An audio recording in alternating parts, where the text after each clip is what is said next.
പത്തരമാറ്റിന്റെ വരാനിരിക്കുന്ന ഒരടിപൊളി എപ്പിസോഡ് റിവ്യൂലോട്ട് എല്ലാവർക്കും സ്വാഗതം. അനിയുടെ അടുത്ത് ചെന്ന് അനാമിക ചോദിക്കുന്നുണ്ട്, എനിക്ക് ഷോപ്പിങ്ങിന് പോകണം, എനിക്കൊരു 1.5 ലക്ഷം രൂപ വേണം. 1.5 ലക്ഷം രൂപയ്ക്ക് ഷോപ്പിങ്ങോ? എനിക്കൊരു മൊബൈൽ ഫോൺ വാങ്ങിക്കണം, പിന്നെ അല്ലറ ചില്ലറ സാധനങ്ങൾ, അതിനെല്ലാറ്റിനും കൂടിയിട്ട് ഒരു 1.5 ലക്ഷം രൂപ നീ തന്നേ പറ്റൂ. ദേ അനാമികെ, നിന്റെ ഈ അധിക ചെലവ് അത് നിർത്തുന്നതാ നല്ലത്. എപ്പോഴും ഓരോരോ കാര്യം പറഞ്ഞ് നീ ഇതുപോലെ എൻ്റെ കയ്യിൽ നിന്ന് പൈസ വാങ്ങി കൊണ്ടുപോകാറുണ്ടല്ലോ. അതുകൊണ്ട് ഇത്തവണ നിനക്ക് ഞാൻ തരാൻ പോകുന്നില്ല. ദേ അനി, നീ കളിക്കല്ലേ. എനിക്കേ പൈസയുടെ ആവശ്യമുണ്ടെങ്കിൽ എൻ്റെ അച്ഛനോടൊന്ന് ചോദിച്ചാൽ മതി, എൻ്റെ അക്കൗണ്ടിലോട്ട് പൈസ വന്ന് വീഴും. എന്നാൽ ഞാൻ ചോദിക്കാത്തത് അതെനിക്ക് മോശമായ കാരണം. അനന്തപുരിയിലെ മരുമകളാ ഞാൻ, എൻ്റെ ചെലവെല്ലാം നോക്കേണ്ടതേ നീയാ. അതുകൊണ്ട് ഞാൻ ചോദിക്കുന്ന പണം നീ തന്നേ പറ്റൂ. നീ ഇനി എന്തൊക്കെ പറഞ്ഞാലും എൻ്റെ കയ്യിൽ നിന്ന് പൈസ കിട്ടാൻ പോകുന്നില്ല. നീ പലപ്പോഴായി പല സാധനങ്ങൾ ഓർഡർ ചെയ്ത് ഇങ്ങോട്ട് വരുത്തുന്നുണ്ട്, അതെല്ലാം ഇവിടെയുള്ളവർ ശ്രദ്ധിക്കുന്നുണ്ട്. നീ അത് മറക്കണ്ട. അതിനെന്താ, ഞാൻ എന്തെങ്കിലും ഓർഡർ ചെയ്യുന്നുണ്ടെങ്കിൽ അതെനിക്ക് അത്യാവശ്യ സാധനങ്ങളാ. അതിന് ആരെന്ത് പറഞ്ഞാലും എനിക്കൊരു കുഴപ്പമില്ല.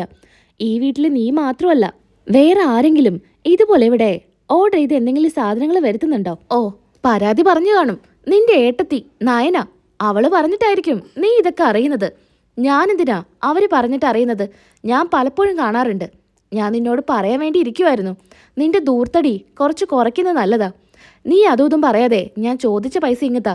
ഞാൻ പറഞ്ഞല്ലോ നിനക്ക് പൈസ തരാൻ പറ്റില്ല എന്ന്. വീണ്ടും വീണ്ടും നീ ചോദിക്കണ്ട. ഞാൻ എൻ്റെ അച്ഛനെ വിളിച്ച് ഇപ്പം തന്നെ ഇത് പറയും. നീ നോക്കിക്കോ. നീ അച്ഛനോട് പറയേ, അച്ഛനോട് പൈസ ചോദിക്കേ, എന്ത് വേണേ ചെയ്തോ. എൻ്റെ അടുത്ത് ഇതുപോലെ ദൂർത്തടിക്കാനുള്ള പൈസയൊന്നുമില്ല. അങ്ങനെ അനി അവിടെ നിന്ന് എഴുന്നേറ്റ് പോകുന്നുണ്ട്. പിന്നീടായിട്ട് അനാമിക സങ്കടപ്പെട്ട് ഇരിക്കുന്നത് കാണുമ്പോൾ ജാനകി വന്ന് ചോദിക്കുന്നുണ്ട്, എന്താ മോളെ, നിനക്കെന്താ ഒരു വിഷമം പോലെ? അമ്മേ, ഞാൻ അനിയോട് ഷോപ്പിങ്ങിനായിട്ട് കുറച്ച് പൈസ ചോദിച്ചു, അവനത് തന്നില്ല. അവൻ തന്നില്ലാന്നോ? മോളെ, നീ അവൻ്റെ അടുത്ത് ശരിക്കും ചോദിച്ചോ? ഞാൻ ചോദിച്ചമ്മേ, അവന് തരാൻ പറ്റില്ല എന്നാ പറയുന്നേ. അവൻ എന്തൊക്കെയാ പറയുന്നത്? നിന്റെ ആവശ്യങ്ങൾ നടത്തി തരേണ്ടത് അവനല്ലേ? എന്നിട്ട് അവൻ തന്നെ അത് ചെയ്തു തന്നില്ലെങ്കിൽ അത് ശരിയല്ലല്ലോ. ഞാൻ അവൻ്റെ അടുത്ത് ചോദിക്കാം. അങ്ങനെ അനിയെ വിളിക്കുന്നുണ്ട്. അനി, നീ എന്താ മോൾക്ക് പൈസ കൊടുക്കാത്തെ? അമ്മ തന്നെയാ അവളെ വഷളാക്കുന്നത്. എന്ത് പറഞ്ഞാലും തലയിൽ കയറ്റി വെച്ചോളും. നീ അല്ലാതെ അവൾക്ക് ആര് കൊടുക്കാനാ? ആ നയന എന്ന് പറയുന്നവൾക്ക് ഓഫീസിൽ നിന്ന് ലക്ഷങ്ങളാ ശമ്പളം മേടിക്കുന്നത് മാസാമാസം. അതുപോലെയാണോ ഇവളുടെ കാര്യം? ഇവൾക്ക് എന്തെങ്കിലും ആവശ്യമുണ്ടെങ്കിൽ അത് നിന്നോടല്ലാതെ പിന്നെ ആരോട് പോയി ചോദിക്കാനാ? അമ്മേ, കഴിഞ്ഞ ആഴ്ചയിലാ ഇങ്ങനെ ഒരു പേരും പറഞ്ഞ് അവൾ എൻ്റെ കയ്യിൽ നിന്ന് 2 ലക്ഷം രൂപ വാങ്ങിയത്. ഇതിപ്പോൾ ആഴ്ചയിൽ എനിക്ക് 2 ലക്ഷം രൂപ വെച്ച് കൊടുക്കാനൊന്നും പറ്റില്ല. അനാവശ്യ ചെലവിന് ഞാൻ അവൾക്ക് പൈസ കൊടുക്കില്ല. ഇനി അമ്മയല്ല ആര് പറഞ്ഞാലും. 2 ലക്ഷം രൂപയോ? മോളെ എന്തൊക്കെ വാങ്ങിക്കാനാ അപ്പോൾ ഈ പൈസ ചിലവാക്കുന്നേ? അമ്മയ്ക്കറിയാലോ, ഞാൻ ബ്രാൻഡഡ് സാധനങ്ങൾ മാത്രമേ യൂസ് ചെയ്യാറുള്ളൂ. അതുകൊണ്ട് തന്നെ എൻ്റെ സാധനങ്ങളൊക്കെ നല്ല വിലയുണ്ടായിരിക്കും. അവളല്ലേ പറഞ്ഞത് അവൾ അച്ഛനോട് പറഞ്ഞാൽ ഇപ്പം അക്കൗണ്ടിലോട്ട് പൈസ ഇട്ട് തരുമെന്ന്. എന്നാലേ അവൾ അച്ഛനോട് ചോദിക്കട്ടെ. ഞാനെന്തായാലും ഓഫീസിലോട്ട് പോവാ എന്നും പറഞ്ഞ് അനി പോകുന്നുണ്ട്. അവൻ പറഞ്ഞത് കേട്ടില്ലേ? അവൻ്റെ കയ്യിൽ എനിക്ക് തരാൻ പൈസ ഇല്ല എന്ന്. മോളെ, അവൻ പറഞ്ഞാലും കാര്യമില്ലേ? ഇതുപോലൊക്കെ ചെലവ് ഇത്തിരി കൂടുതലല്ലേ? മോളൊന്ന് കൺട്രോൾ ചെയ്യാൻ നോക്ക്. ഇവിടെ പെണ്ണുങ്ങളൊക്കെ സാധനങ്ങളൊക്കെ വാങ്ങിക്കാനൊക്കെ പോവും എന്ന് കരുതി ഇതുപോലെയൊന്നും ഷോപ്പ് ചെയ്യാറില്ല. മോളൊന്ന് കണ്ടറിഞ്ഞ് ചെയ്യുന്നതാ നല്ലത് എന്നൊക്കെ ജാനകി പറഞ്ഞു പോകുന്നുണ്ട്. അതോടുകൂടി അനാമികയ്ക്ക് ജാനകിയോടും ദേഷ്യം തോന്നുവാണ്. പിന്നീടായിട്ട് റൂമിലിരുന്ന് അനാമിക ഫോൺ ചെയ്യുന്നുണ്ട്. അമ്മയോടായിരിക്കും. അമ്മേ, ഞാനിവിടെ കുറച്ച് പൈസ ചോദിച്ചപ്പോൾ എൻ്റെ ഭർത്താവിൻ്റെ കയ്യിലില്ല എന്ന്. ഒരു 1.5 ലക്ഷം ഞാൻ ചോദിച്ചിട്ടുള്ളൂ. അതിനാ അവൻ എന്തൊക്കെയാ പറഞ്ഞെന്നറിയോ? അച്ഛൻ്റെ അടുത്ത് പോയി ചോദിക്കാൻ. അച്ഛൻ്റെ അടുത്ത് തന്നെ ചോദിക്കും വേണ്ട. 10,000 രൂപ തികച്ച് അച്ഛൻ്റെ അക്കൗണ്ടിലില്ല. അപ്പോഴാ 1.5 ലക്ഷം രൂപ. നിന്റെ ഭർത്താവ് ഇത്ര ദാരിദ്ര്യം പിടിച്ചവനായി പോയല്ല മോളെ. അമ്മേ, ആ 1.5 ലക്ഷം രൂപ കിട്ടിയാൽ 1 ലക്ഷം അച്ഛന് തന്ന് ബാക്കി എന്തെങ്കിലും ഷോപ്പിംഗ് ചെയ്യാന്നാ ഞാൻ കരുതിയത്. ഇതിപ്പോ അവൻ തരില്ലാന്ന് പറഞ്ഞാ ഞാൻ എന്ത് ചെയ്യാനാ? അങ്ങനെ അനാമിക ഫോണിൽ സംസാരിച്ചുകൊണ്ടിരിക്കുമ്പോഴായിരിക്കും ജാനകിക്ക് ഇങ്ങനെ സങ്കടം വരുന്നത്. മോളങ്ങനെ ചോദിച്ചപ്പോൾ പൈസ കൊടുക്കാത്തത് മോശമായി പോയി. ഇനി മോളുടെ അച്ഛനോടും അമ്മയോടും പറഞ്ഞ് ആ പൈസ അവർ കൊടുത്താൽ അത് വലിയ മോശാ. എൻ്റെ കയ്യിലുള്ള പൈസ മോൾക്ക് കൊടുക്കാം. എന്തായാലും ഇക്കാര്യം മോളോട് പോയി പറയട്ടെ എന്നും പറഞ്ഞ് ജാനകി ചെല്ലുന്നുണ്ട്. അങ്ങനെ ജാനകി ചെല്ലുന്ന സമയത്ത് അനാമിക നല്ല സംസാരത്തിലായിരിക്കും. ഓ, മോളുടെ അമ്മയോട് സംസാരിക്കാന്നാ തോന്നുന്നത്. എന്നാ അനാമിക സംസാരിക്കുന്നത് ജാനകിയെക്കുറിച്ചായിരിക്കും. എൻ്റെ അമ്മായിമ്മയോട് ഞാൻ മകനോടൊന്ന് ചോദിപ്പിച്ചു. അപ്പോഴും അനി സമ്മതിക്കുന്നില്ല പൈസ തരാനായിട്ട്. എന്നാ ഞാൻ കരുതി അങ്ങനെ ചോദിച്ചതല്ലേ എൻ്റെ അമ്മായിമ്മ എനിക്ക് പൈസ എടുത്തു തരുമെന്ന്.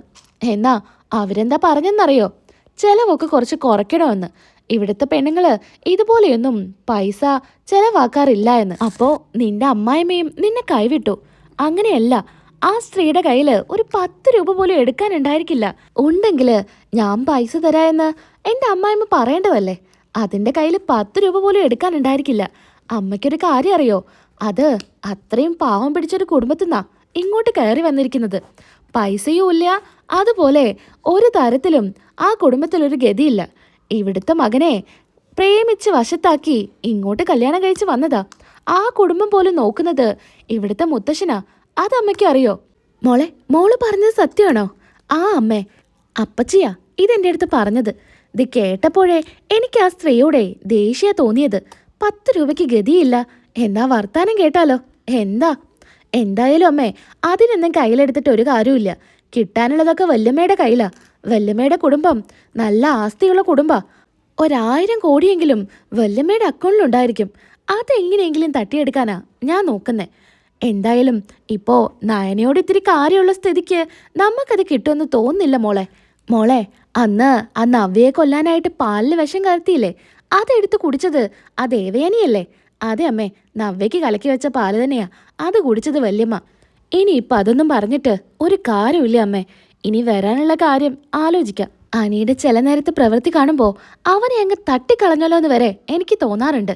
അവൻ മരിച്ചാലേ അവൻ്റെ വിധവിയാണെന്നും പറഞ്ഞ് എനിക്കിവര് കൂടുതൽ സ്വർണവും പണമൊക്കെ തരും. അത് വെച്ച് നമുക്ക് സന്തോഷത്തോടു കൂടി ജീവിക്കാലോ. മോളെ, അങ്ങനെയൊന്നും ചെയ്യണ്ട. ഇതെല്ലാം ജാനകി കേട്ട് കണ്ണു നിറഞ്ഞു നിൽക്കുമായിരിക്കും. താൻ എത്ര സ്നേഹിച്ചതാ അനാമികയെ. അവളുടെ വായിൽ നിന്ന് തന്നെ എനിക്കിത് കേൾക്കേണ്ടി വന്നല്ലോ എന്നോർത്ത് ജാനകി വല്ലാത്ത സങ്കടത്തിലായിരിക്കും. പിന്നീടായിട്ട് ജാനകി അങ്ങ് കയറി ചെല്ലുന്നുണ്ട് അനാമികയുടെ അടുത്ത്. കഴിഞ്ഞോ നിന്റെ അമ്മയോട് പറച്ചില്? നീ പറഞ്ഞതെല്ലാം ഞാൻ കേട്ടു. അനാമിക പേടിച്ച് വരച്ച് നിൽക്കുക. അത് പിന്നെ അമ്മേ, ഞാൻ ചുമ്മാ തമാശയ്ക്ക് ഇങ്ങനെയാണോടി സംസാരിക്കുക? നിന്റെ മനസ്സിലിരിപ്പെല്ലാം ഞാൻ അറിഞ്ഞു. നയനയും നവ്യൊക്കെ പറയുമ്പോഴും ഞാൻ നിന്നെയാ സപ്പോർട്ട് ചെയ്ത് സംസാരിച്ചിരുന്നത്. അതിനുള്ളത് നിന്റെ വായിൽ നിന്ന് തന്നെ എനിക്ക് കിട്ടി. ഇനി നീ ഒരു നിമിഷം ഈ വീട്ടിൽ നിൽക്കരുത്. ഇപ്പം ഇറങ്ങിക്കോണം ഈ വീട്ടിൽ നിന്നും എൻ്റെ അനിയുടെ ജീവിതത്തിൽ നിന്നും. അങ്ങനെ കാരണം നോക്കി 2 എണ്ണം കൊടുക്കുന്നുണ്ട്. അമ്മ എന്നെ തല്ലി അല്ലേ? നിന്നെ തല്ലുമല്ല, നിന്നെ കൊല്ലണം. നീ പറഞ്ഞതെല്ലാം ഞാനിവിടെ മുത്തശ്ശനോടും മുത്തശ്ശിയോടും പറഞ്ഞാല് നീ 2 കാലില് ഇവിടുന്ന് നടന്നു പോവില്ല. മര്യാദയ്ക്ക് ഈ വീട്ടിൽ നിന്ന് ഇറങ്ങിക്കോ. നിങ്ങളെ ഞാനങ്ങനെ വെറുതെ വിടില്ല. ഞാനിപ്പോൾ പോകുന്നതേ പോലീസ് സ്റ്റേഷനിലോട്ടാ നിങ്ങളുടെ പേരിൽ കംപ്ലൈൻറ്റ് കൊടുക്കാനായിട്ട്. നിങ്ങളെന്നെ അടിച്ചു അല്ലേ? എന്നെ അവിടെ ഇട്ട് പീഡിപ്പിക്കുന്നത് ഞാൻ എല്ലാം തുറന്നു പറയും. നിങ്ങൾക്കുള്ളത് ഞാൻ തന്നോളാം. ഒന്ന് ഇറങ്ങിപ്പോടി. നിന്റെ ഭീഷണിയൊന്നും എൻ്റെ അടുത്ത് നടക്കില്ല. ഇനി ആരെങ്കിലും വന്നാൽ അതിനുള്ള മറുപടി ഞാൻ കൊടുത്തോളാം. അങ്ങനെ അനാമിക അവിടെ നിന്ന് ഇറങ്ങുവാണ്. അച്ഛനെയും അമ്മയെയും കൂട്ടി പോലീസ് സ്റ്റേഷനിൽ കംപ്ലൈൻറ്റ് കൊടുക്കുന്നുണ്ട്. പോലീസുകാരുമായിട്ട് നേരെ അനന്തപുരിയിലോട്ട് വരിക. അപ്പോഴായിരിക്കും മുത്തശ്ശനും മുത്തശ്ശിയൊക്കെ ഈ നടന്ന കാര്യം അറിയുന്നത്. സത്യങ്ങളെല്ലാം ജാനകി അവരെടുത്ത് തുറന്നു പറയുന്നുണ്ട്. മാഡം, ഇവരെ അറസ്റ്റ് ചെയ്യണം. എന്നെ ഈ വീട്ടിലിട്ട് പീഡിപ്പിക്കുകയായിരുന്നു. എന്നെ ഇന്ന് തല്ലിയിട്ടാ ഈ വീട്ടിൽ നിന്ന് പുറത്താക്കിയത്. ഇവരെ തല്ലിയതിൻ്റെ പാട് എൻ്റെ ശരീരത്തിലൊക്കെയുണ്ട്. ഇവർ മാത്രമല്ല, ഇവരുടെ മകനും എന്നെ ഉപദ്രവിക്കാറുണ്ട് എന്നൊക്കെ പറഞ്ഞ് അവരുടെ മുൻപിൽ അങ്ങ് കരയുവാണ്. അത് കാണുന്നതും മുത്തശ്ശനും മുത്തശ്ശിയും ഒന്ന് ഞെട്ടുന്നുണ്ട്. ഇങ്ങനെയൊക്കെ ഈ കുട്ടി പച്ചക്കള്ളം പറയുന്നത് കേട്ടിട്ട്. അങ്ങനെ ഇന്നത്തെ എപ്പിസോഡ് ഇവിടെ വെച്ച് അവസാനിപ്പിക്കുകയാണ്. നാളെ നമുക്ക് വീണ്ടും കാണാം.